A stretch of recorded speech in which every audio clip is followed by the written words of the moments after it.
30 জানুয়ারি বাঁকুড়ার জেলা শাসকের নির্দেশে বাঁকুড়ার মাচানতলায় সরকারি 0.09 একর জায়গা ওয়াকফকে দিয়ে দেওয়া হয়েছে বলে অভিযোগ তুলেছেন রাজ্যের বিরোধী দলনেতা। সম্প্রতি এই অভিযোগকে সামনে রেখে নিজের এক্স হ্যান্ডেলে সরব হয়েছেন শুভেন্দু অধিকারী।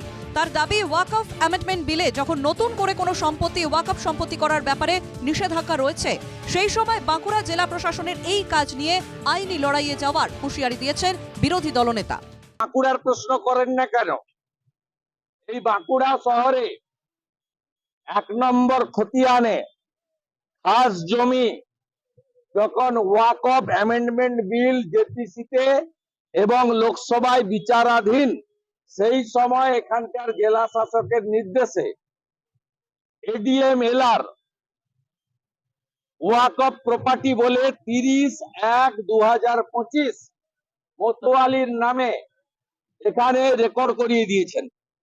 রেকর্ডের কপি বিরোধী দলনেতার কাছে আছে।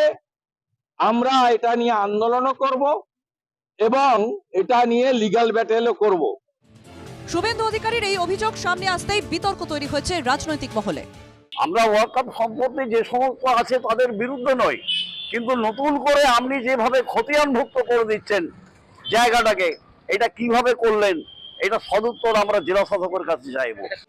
বিরোধীদের অভিযোগ থাকলেও পুরো বিষয়টি নিয়ে প্রশাসনের পাশে দাঁড়িয়েছে স্থানীয় তৃণমূল নেতৃত্ব।